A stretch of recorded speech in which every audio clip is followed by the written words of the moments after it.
Hello students and welcome to the PSVI। तो students हम लोग मेरा नाम नीरज कुमार है। मैं आप सभी को साइंस पढ़ाता हूं और हम लोग जो है क्लास 8 का साइंस पढ़ रहे हैं, जो चैप्टर 1 है, जो कि काफ़ी ही ज़्यादा लंबा चैप्टर है। तो कोई बात नहीं, कितना भी लंबा चैप्टर है हम लोग झुकेंगे नहीं, हम लोग रुकेंगे नहीं, हम लोग पढ़ाई अपना जारी रखेंगे। ठीक है।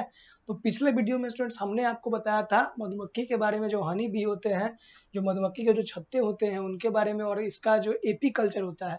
एपी कल्चर क्या होता है? जो मधुमक्खी पालन करने का जो विज्ञान होता है, जो साइंस होता है, जिसे हम लोग क्या बोलते हैं, एपी कल्चर बोलते हैं, उसके बारे में हम लोगों ने देखा था। जो भी स्टूडेंट्स नहीं देखे हैं, पिछला वीडियो नहीं जाने हैं, नहीं समझे हैं, तो वो उनसे रिक्वेस्ट है कि वो जा करके पिछला वीडियो देखें, तभी उन्हें आगे पढ़ने में मजा आएगा। ठीक है, चलिए शुरुआत करते हैं हमारा आज का नया सा टॉपिक। जो पिछले वीडियो में हम लोग पढ़े थे मधुमक्खी पालन करने का जो तकनीक होता है, जो प्रोसेस होता है, उसके बारे में। लेकिन कि इस वीडियो में हम लोग पढ़ने वाले हैं मछली पालन के बारे में, क्योंकि मधुमक्खी पालन हम लोग पढ़ लिए, मुर्गी पालन पढ़ लिए, गाय को पाल लिए, बकरी को पाल लिए, भैंस को पाल लिए, सभी चीज हम लोगों ने कर लिया, खेती बाड़ी कर लिया हम लोगों ने। तो अब करेंगे कि भाई अब कोई स्टूडेंट ऐसा होगा जिसे क्या है भाई इन सभी तरीकों में से कुछ नहीं करना होगा। जैसे मान लेते हैं कि अभी तक हम लोगों ने क्या क्या चीज़ें पढ़ा। तो अभी तक हमने पढ़ा मधुमक्खी पालन विज्ञान पढ़ा, गाय भैंस को जैसे हम लोग फार्म बोलते हैं। फिर हम लोगों ने मुर्गी को पालन सीखा, जो पोल्ट्री फार्म होता है। फिर हमने उससे पहले सबसे पहले फार्मिंग के बारे में देखा था, फार्मिंग क्या होता है, उसकी खेती बाड़ी के बारे में। अब कोई स्टूडेंट बोले कि नहीं हम उसमें से क्या है कोई भी काम नहीं करेंगे, तो भैया उसके लिए एक और चीज़ है जिसे हम लोग बोलते हैं पीसी कल्चर। और पीसी कल्चर क्या है? जो मछली पालन जो होता है, जो टोटल मछली पालन के बारे में जहाँ पर हम लोग जानकारियाँ इकट्ठा करते हैं, उसको एक चैप्टर का नाम दे दिया गया पीसी कल्चर। उस प्रोसेस को हम लोग बोलते हैं पीसी कल्चर। तो पीसी कल्चर क्या होता है? मछली पालन करने का विज्ञान तकनीक की सहायता से। तो आइए हम आप सभी को पढ़ाएंगे बेहतरीन तरीके से पीसी कल्चर, मत्स्य विज्ञान। मछली को हम लोग मत्स्य भी बोलते हैं दूसरे नाम से। ठीक है, तो मत्स्य विज्ञान के बारे में PC culture. Hatching and rearing of fish, मतलब हैचिंग और रेयरिंग ऑफ फिश, मतलब मछलियों का जो देखभाल पालन पोषण करना, वो क्या होता है? पीसी कल्चर कहलाता है। Fish is an important part of diet of many people. कह रहा है कि मछली जो है बहुत सारे लोगों का डाइट का एक पार्ट होता है, खाने का पार्ट होता है। मछली खाते हैं ना हम लोग। The business of hatching and the rearing fish is called pisciculture और फिश फार्मिंग। अब एक बिजनेस, अब मछली हम लोग पालेंगे, किस लिए पालते हैं? मुर्गी किस लिए पालते थे? अंडा प्राप्त करते थे, उससे मीट प्राप्त करते थे और उसको बेचकर भी पैसा कमाते थे। तो उसी प्रकार से जो मछली भी होगा, जो फिश भी होगा, इसे भी हम लोग क्या करेंगे? ये फिश फार्मिंग, इसको क्या बोलेंगे? जो मछली को हम लोग पालेंगे, उससे अगर पैसा कमाएंगे, उसे हम लोग क्या बोलेंगे? उसे हम लोग बोलेंगे, क्या बोलेंगे? पीसी कल्चर या फिर फिश फार्मिंग बोलेंगे। ठीक है, आगे चलते हैं। It has been practiced for the century in our country in West Bengal, Orissa, Bihar, Uttar Pradesh, among with the agriculture। अब देखिए हमारे देश में सदियों से मछली पालन का विज्ञान जो है प्रयोग किया जा रहा है। ठीक है, सदियों से किया जा रहा है। हमारे देश के कुछ कंट्री, कुछ स्टेट में, जैसे कि वेस्ट बंगाल हो गया, उड़ीसा हो गया, बिहार, उत्तर प्रदेश, इन सभी जगहों पर फार्मिंग के साथ साथ, यानी कृषि के साथ साथ, खेती बाड़ी के साथ साथ यहाँ पे क्या किया जा रहा है? मछली का भी पालन किया जा रहा है। ठीक है, farmers rear fish in pond and tank usually close to their agriculture farm. The major type of fish that are rear belong to the carp family. ठीक है, अब ज्यादातर जो मछलियां होती हैं, ठीक है, ज्यादातर जो मछलियां होती है वो किस फैमिली ग्रुप से आते हैं? तो वो आते हैं कार्प फैमिली से। अब जिस प्रकार से हम लोग मानव क्या है, होमोसेपियंस ग्रुप से है ना, उसी प्रकार से मछली सब का भी बहुत सारा फैमिली होता है, हम लोग को पता है। जैसे कि अलग अलग टाइप से होता है ना हम लोग, और जीव विज्ञान बायोलॉजी में बहुत बहुत टाइप का, जो जिसे हम लोग मैमल बोलते हैं। मैमल क्या करता है? जो बच्चों को जन्म देता है। मोल्स हो गया जिसमें घोंगा सीपी आता है, मोल्स हो गया। फिर रेप्टाइल्स होता है जो रेंगने वाला जीव हो गया। ठीक है, उसी प्रकार से फिश का भी एक क्या होता है, बहुत सारा ग्रुप होता है, जिसमें से अधिकतर मछलियां जो है वो किस फैमिली से आती है? कार्प फैमिली से आती है। दे इंक्लूड रोहू, मारीगल, कतला, कैल्बसूर एंड द महसेर। अब ये सब मछली का नाम है। रोहू, कतला, मैरीगल, कोलबसूर, महासेर, ये सब क्या है? मछली का नाम है। ठीक है, two foreign variety of carps common carps of the rose are also grown in the some places. अब दो को जो है ना फॉरेन वैरायटी का मछली एक कार्प्स में आता है, common carp and the rose, जो क्या नाम है, कॉमन कार्प और rose, are also grown in some place, this fish are breed in the breeding ponds. अब इसको कहाँ पे रखा जाता है, इसको भी पालन किया जाता है, लेकिन कि ये कहाँ पे रखा जाता है, ये रखा जाता है ब्रीडिंग पॉन्ड्स के अंदर रखा जाता है। ब्रीडिंग पॉन्ड्स क्या हो, जहाँ पे हम लोग अपने कृत्रिम तरीका से हम लोग जो पॉन्ड का निर्माण करते हैं, जो तालाब का निर्माण करते हैं, वहां पे इसको रखा जाता है। ठीक है। The young fish called fry और fingerlings are transformed to the rearing pond of the tank. अब देखिए जो छोटा छोटा जो यंग फिश होता है, जो मछली का जो बच्चा होता है, या फिर जिसे हम लोग क्या बोलते हैं, जिसे कहाँ चला गया, फ्राई बोलते हैं या फिर फिंगरलिंग्स बोलते हैं, जो मछली का छोटा छोटा जो होता है लार्वा, जिसे हम लोग बोलते हैं टेडपोल जो होता है, जो मेढक का जो बच्चा होता है उसे टेडपोल, उसी प्रकार से मछली का भी छोटा छोटा होता है, जिसे हम लोग पॉन्ड के अंदर रखते हैं। ठीक है। जब वो कुछ बड़ा हो जाता है उसको ट्रांसफर कर देते हैं। Special care is taken to the ensure that the water has no weeds and the pollutions that may affect the growth of fry। अब जो पॉन्ड के अंदर में हम लोग रखेंगे ना, जिस तालाब के अंदर में मछली को रखेंगे, जिस तालाब को अंदर में हम लोग मछलियां को रखेंगे, उस तालाब में क्या इंपॉर्टेंट होना चाहिए, उस तालाब में होना चाहिए वो साफ हो। ठीक है। अब तालाब गंदा होगा, अगर पोल्यूटेड होगा, गंदगी से भरा होगा, तो जो छोटे छोटे मछली का जो फ्राई रखेंगे हम लोग, या फिर जो फिंगरलिंग्स को रखेंगे, वो अच्छे तरीके से प्रॉपर तरीके से ग्रो नहीं हो पाएगा, उसके अंदर कुछ बीमारियां पनप जाएंगी, जिसके लिए हमें क्या आवश्यक है, जिसके लिए हमें आवश्यक है इसका प्रॉपर ग्रोथ के लिए, कि हमारा जो पॉन्ड में रखेंगे वो क्या होगा, साफ होना चाहिए। स्पेशल न्यूट्रिशन आदि आगे, special nutrients such as peas, maize, oil cake and the boiled potatoes are feed to the fry to encourage growth। अब जो हम फ्राई को, जो मछली का छोटा छोटा जो बच्चा है, जिसे हम लोग यंग फिश भी बोल सकते हैं, जिसे हम लोग फ्राई भी बोलते हैं, अब उसे प्रॉपर तरीके से ग्रो होने के लिए, ठीक है, प्रॉपर तरीके से ग्रो होने के लिए हमें उसे कुछ खाना देना होगा, जिसमें क्या क्या चीज शामिल होगा, पीज होगा, सच एज पीज मीन्स क्या होता है, मटर हो गया, पीज होगा, मेज होगा, ऑयल केक, जिसमें पिछला वीडियो में बताया था कि ऑयल केक क्या होता है। ठीक है। बॉइल्ड पोटैटो, ये सब चीजें हमें मछली को देना होगा खाने के लिए। ठीक है। It take about 2 years for the fry to grow to marketable size.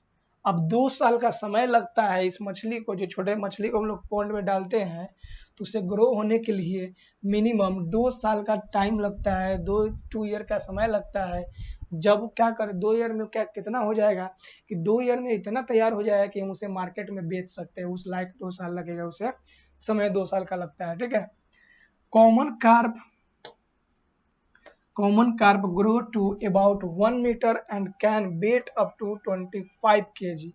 अब देखिए, और जो एक कॉमन अगर समानता देखा जाए, जो एक कार्ब का वजन क्या होगा, तो एक कार्ब का वजन जो होगा 25 केजी होगा, और उसका साइज जो होगा 1 मीटर, मतलब समानता ज्यादा से ज्यादा इतना हो सकता है। ठीक है। Indian mahseer group grows to 2.5 metre in length. और जो भारतीय मैसर जो ग्रुप का जो मछली है, वो लगभग क्या होता है, ये 2 से 2.5 मीटर लंबा होता है। ठीक है। भारतीय मछली जो होता है। अब आ जाइए, आप पढ़ेंगे फिशरीज के बारे में। ठीक है। फिशरीज क्या होता है, फिशरीज के बारे में ये देख लेते हैं हम लोग।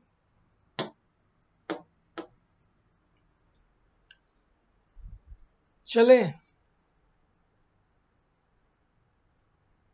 आ जाइए। फिशरीज क्या होता है, जहाँ पे मछलियों को हम लोग क्या करते हैं, जब मछली को हम तैयार कर लेंगे, जहाँ पे मछली को बनाया, मछली को क्या करेंगे हम लोग, पालन पोषण करते, बनाते तो घर में ला करके पालन पोषण जहाँ पे होगा उसे फिशरीज बोलेंगे। जैसे जहाँ पे हम लोग क्या करते थे, पोल्ट्री किसको बोलते थे, पोल्ट्री बोलते थे जहाँ पे हम लोग क्या करते थे, मुर्गी का पालन करते थे। उसके बाद आ जाइए, पोल्ट्री हो गया, उसके बाद आ जाइए, अब फार्म किसको बोलते थे, जहाँ पे हम लोग जानवर का, जैसे गाय हो गया, भैंस हो जाएगा, भैंस हो जाएगा, बकरी हो जाएगा, तो इसको फार्म बोलते थे। फिर आ जाइए एपियरी, जहाँ पे मधुमक्खी पालन करेंगे। उसी प्रकार से फिशरीज, जहाँ पे हम लोग मछली का पालन करते हैं उसे हम लोग फिशरीज बोलेंगे। A part of the sea where fish are caught for the commercial purpose is called fisheries, fishery. ठीक है, अब देखिए जो समुद्र का वैसा पार्ट, देखिए समुद्र का वैसा पार्ट जहाँ पे हम लोग क्या करें, मछली को पकड़ते हैं, और किस पर्पज से पकड़ेंगे, जब उसे हम लोग क्या करेंगे, जब मछली को पकड़ के बाजार में बेचने के पर्पज से, कमर्शियली मतलब पैसा उसे कमाने के पर्पज से जब पकड़ेंगे, तो उस एरिया को हम लोग क्या बोलते हैं, फिशरीज बोलते हैं। ठीक है,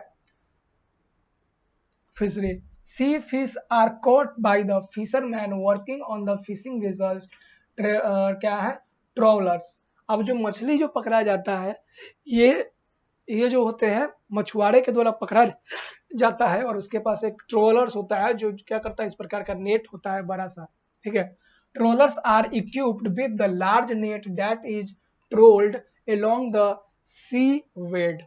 अब देखिए जो ट्रोलर्स होता है ना, ये एक प्रकार का बड़ा सा नेट होता है, बड़ा सा जाल होता है, जिसमें क्या करते हैं हम लोग मछली को पकड़ते हैं। ठीक है, किसको पकड़ते हैं, मछली को पकड़ते हैं, उसे हम लोग ट्रोलर्स बोलते हैं। ठीक है, the net scoop of thousand of fish at a time. अब ये जो जाल है ना, ये जो नेट है, ये नेट एक बार में 1000 यानी हजारों मछली को एक बार में पकड़ सकता है, हजारों मछली को एक बार में ये पकड़ सकता है। ठीक है, many different kind of nets are use in the commercial fishing. अब कमर्शियल फिशिंग में जो है बहुत ही अलग अलग प्रकार के जाल का, नेट का इस्तेमाल किया जाता है। ठीक है, सरफेस स्विमिंग फिश, अब कुछ जो होते हैं, कुछ तो क्या होते हैं, ऊपर की ओर जो समुद्र में पानी के लहरों के साथ ऊपर की ओर जो थोड़ा बीच में मछली जो तैरते हैं, उससे हम लोग आसानी से पकड़ लेते हैं। लेकिन कुछ मछलियां जो होते हैं सरफेस पे स्विम करते हैं, मतलब जो हमारा नदी तालाब या जो समुद्र होता है उसके तली पे जाकर के, सरफेस जो होता है उसके तली पे जाकर स्विम करते हैं। ठीक है, surface swim fish are caught in the purse seine net, seine net. अब देखिए ये पर्स सीन नेट है, पर्स सीन नेट मतलब जो समुद्र के तली तक, ऊपर से लेकर के तली तक जा करके उसको पकड़ता है। क्योंकि कुछ मछलियां जो होती हैं, ठीक है, कुछ मछलियां क्या होते हैं, कुछ मछलियां जो होती है वो सरफेस पे रहती है, तो उसे भी तो पकड़ना होगा, तो उसे हम लोग पर्स साइनी नेट के साथ पकड़ते हैं, सीनी नेट के साथ, पर्स सीनी नेट के साथ पकड़ सकते हैं। Bottom living fish are caught with the trawl nets. अब जो बॉटम में क्या होता है, ऊपर की ओर जो मछलियां होंगी उसे हम लोग किसके, ट्रोल नेट के द्वारा पकड़ेंगे, और जो नीचे तली में होगी उसे पर्स नेट के द्वारा हम लोग पकड़ेंगे। A drift net hang down into the water and the trap fish as they try to swim through. अब क्या होता है, एक ड्रिफ्ट नेट को हम लोग, जाल को क्या करते हैं, नदी के अंदर या फिर पानी में हम लोग क्या करते हैं, या समुद्र के अंदर उस जाल को फेंकते हैं, और वो जाल क्या करता है, वो जाल जो मछलियां उसके थ्रू तैर करके, स्विम करके पार करना चाहती है, उसे हम लोग क्या करते हैं, कैच कर लेते हैं और पकड़ लेते हैं। तो अभी तक हम लोग देखिए जो जाल होता है, नेट जो होता है 3 टाइप का होता है। एक तो पहला होता है क्या, पहला जाल कौन सा होता है ये देख लेते हैं। पहला होता है TRAWELS, ट्रोल्स नेट। दूसरा पर्स नेट, पर्स। और तीसरा कौन सा हो जाएगा, तीसरा नेट हो जाएगा कौन सा, drift net, DRIFT, drift net. तो ये 3 टाइप का जाल होता है जो मछलियों को पकड़ने के लिए, जिसमें से क्या है, जिसमें से जो है ट्रॉवल नेट जो होते हैं वो ऊपर की मछलियों को पकड़ता है, पर्स जो होता है तली के मछलियों को पकड़ता है, और ड्रिफ्ट जो होते हैं जो तैरने, जो बीच से तैरता है उसे पकड़ा जाता है इस जाल के द्वारा। ठीक है, आगे प्रिवेंटिंग ओवर फिशिंग। अब जहाँ में ओवर फिशिंग मतलब कि अत्याधिक मछली को भी नहीं पकड़ना है। अगर ओवर फिशिंग हो जाएगा तो ये भी हमारे जो है पर्यावरण, हमारा जो क्या है, हमारे पर्यावरण के लिए ये भी खतरा का एक विषय है। अगर ओवर फिशिंग हम लोग करते हैं तो ज़्यादा से ज़्यादा अगर मछली पकड़ेंगे तो वो भी क्या है, पर्यावरण के लिए बहुत ही हानिकारक है। ठीक है, ओवर फिशिंग क्या होता है, fish catches have a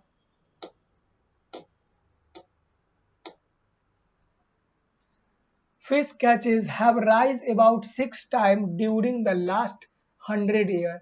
Fish catches having risen about 6 times during the last 100 year, there is now a real danger that the population of most heavily fish species, क्या hearing, cod, mackerel, etc. will never recover and the will go on the decline. अब देखिए मछली का जो है, कुछ मछली का प्रजाति जो है बहुत लंबे समय लगता है उसे क्या होता है ग्रो होने में। उसे हम लोग क्या करते हैं पिछले 100 साल में लगभग हर एक साल मतलब 6 बार से ज्यादा fish catches have risen about 6 times during the last 100 year.